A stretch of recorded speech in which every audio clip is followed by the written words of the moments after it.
I texted him that I was coming here today. He sends his best to you, Max Greenfield, who is a fan of this show and yes, loves he's been this show. We enjoyed our time with him. Diehard Giants fan. Huge Giants fan. So is he freaking out right now? He is. He's like, I'm apoplectic. You said what we said, which is like, wait, James Dolan owns the Giants now?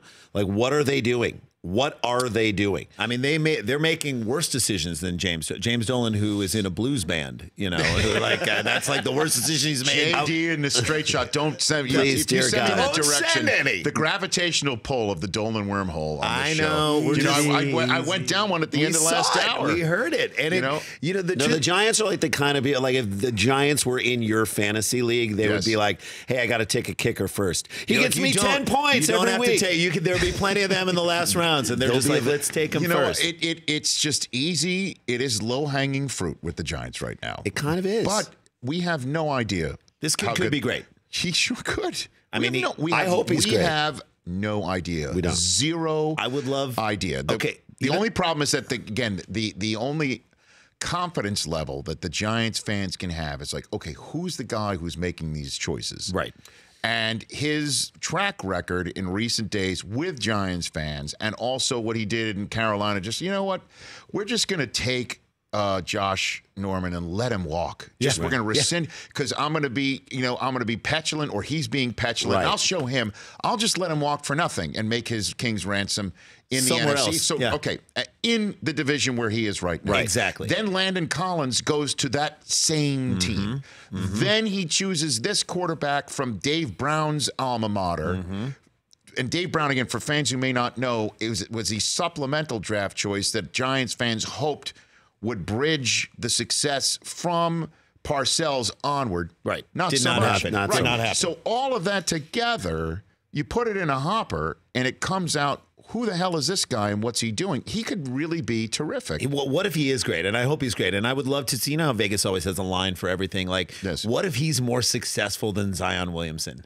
What if, like, he out of Duke becomes like the athlete that we all know? Well, I saw Zion Williamson do like a gender reveal. He dunked a ball that basically said what the gender was going to be. I'm like, should he be doing dunks like for nothing right now? Like as this whole very life is expensive if he twists his ankle. But could it have been that company that had T.O. or somebody read off something? Cameo. Wait, hang on a second. T.O. doing something suspect for a company to make a little extra money. That does not sound... That seems very odd. Seems odd to me. Hold on a minute. He's out there watching every day. Was he doing that during his Hall of Fame induction instead of being in Canton, Ohio?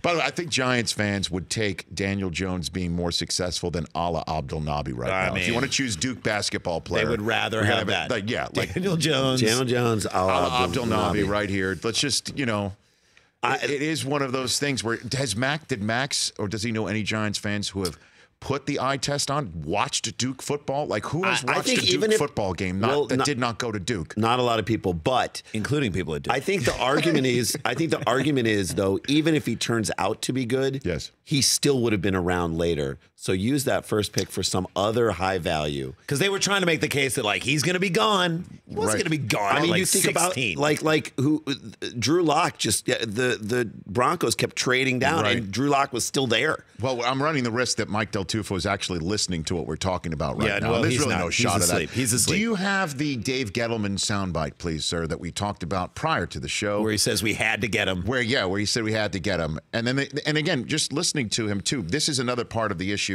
He sounds like a Goodwill Hunting extra, which in New York City gives another reason for suspect. Exactly. Like he's a Manchurian general manager candidate. From up north. Right. Yeah, okay. Yes. Mike, have I tap danced long enough for you to find that soundbite? There's 3 of them, so I have to find out which one it is. Did you get the one? Well, it doesn't actually say exactly what you're saying. By the way, he's the one that was most excited about Doug the Pug making a draft choice. Oh, that was really sweet. That was a great moment. That was a good moment. Out of everyone. Were you looking at a Doug the Pug video when I called you? No, I wasn't. I'm actually looking for him, but which one do you want? There's 3 of them. The one where he said that they had to get him because there were 2 other teams for sure. In the States. If I keep going on any longer, I will just do the quote. transcribe You're essentially the doing the quote right here. Who does a good Massachusetts accent? I'm going to play one if it's wrong. You're not going to believe it. It was not going to be around. They're not labeled that way. That's why I don't want to find it. Well, you'll find Why it.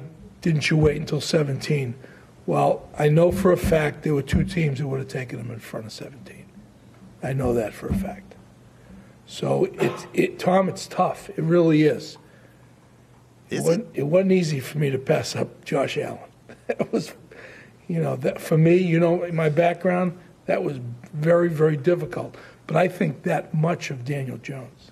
So how many Giants fans who can't, I'm with the Sklar brothers here, how many Giants fans who can't see straight just because this guy opens his mouth at all thinks that he's referring to last year's Josh Allen at the quarterback position? A lot of them with quarterback. He wasn't even available after he took Saquon. What are you talking about? That does not know what he's talking about. I mean, he's ridiculous. But Saquon Barkley, what's he thinking? I mean, the Giants have every single time the Giants fans are freaking, it's just like, excuse me. Saquon Barkley should be freaking out more than you guys, but I mean, what do we have? Like 6 more years of Eli left? Is that what he's going to do? He's just going to after posthumously play quarterback for a while. I feel like at some point, Eli, you just give it up. Eli's like the guy who's like at his 7th year at a college, and you're like, dude, you can graduate and just move on. Yeah. For more of the Rich Eisen Show, tune to Audience Channel 239 on DirecTV for free on BR Live or download the Rich Eisen Show app.